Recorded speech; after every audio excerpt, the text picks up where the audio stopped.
My packer with me, TalkTV contributor Esther Krakue, political journalist Ava Santina, and from America, Fox Nation host Tommy Lahren. Well, let me start with you, Tommy, because I'm going to say something that I know will horrify you. But I thought Joe Biden did quite a good job today, in continuing to come across to the region when a lot of his supposed hosts pulled out, which could have been seen as embarrassing for him, but also getting some humanitarian commitment from Israel and perhaps offering some calming perspective on what is a very incendiary situation.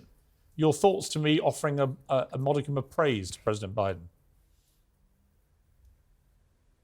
I appreciate it because I'm an American, so I would hope that our president looks strong to the rest of the world, so I'm glad that you had that takeaway. Unfortunately, I did not. When I saw him sitting on stage with Benjamin Netanyahu and fumbling through index cards probably written by a green-haired intern, I was honestly embarrassed.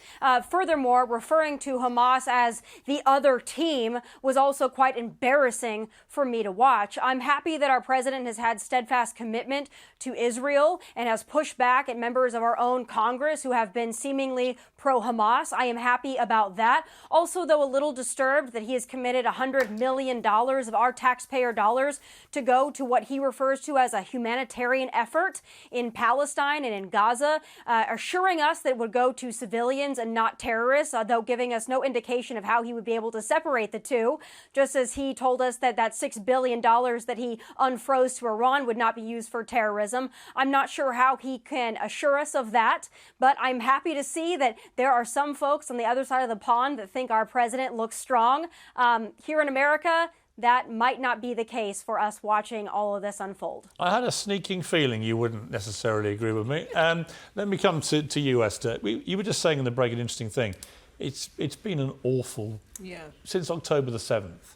That we've all felt a real sense of heartache at what we're watching, fear about what may happen next. Yeah, it's been awful. And, the thing is, because there is such a potential for this to become catastrophic and an all-out regional war and potentially a world war, actually the bar is pretty low. So yes, I do agree with you in the sense that Joe Biden didn't completely destroy things, but the bar is very low. I mean, this is still a doddering old man. He described Hamas, which effectively were responsible for firing the misfire into that hospital car park, as the other team. This is not a game of Monopoly. There are no clear winners and losers here.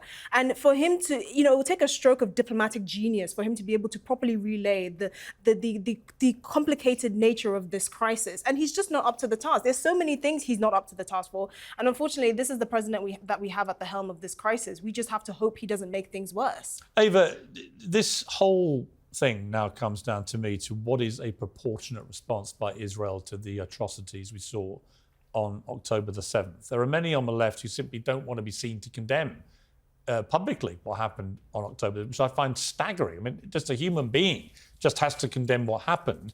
But what is a proportional response? What is Israel supposed to do in the wake of such a horrific series of attacks? Well, as someone with no military background, I don't think I'm the one to answer that question. And I do think... But morally, what do you think they should? Morally, I do think the left have condemned Hamas. And I do think, Hamas are terrorists. And I do think that is something the left are saying. The argument, which has changed dramatically this week, is now about humanitarian aid. Last week, it looked like we weren't going to assist in getting any aid into Gaza. And I think that was a huge concern for people. The narrative on that has changed now. I actually agree. And it's changed because of President Biden's visit, I think. Well, I was going to say, I agree with Tommy Lahren there. And today actually made me quite proud to be British, because I thought that Sunak today at Prime Minister's Questions, I thought that was a real president. Prime Minister. Yeah. I thought that was statesmanlike. Yeah. I thought not taking a decision or not taking an opinion or a view on that hospital bombing until you were absolutely certain. I think that's exactly where the West should be. But the thing is, I think, the talk about humanitarian aid, which is important, is no longer good enough. We need to stop failing the Palestinians, because that is what has driven them.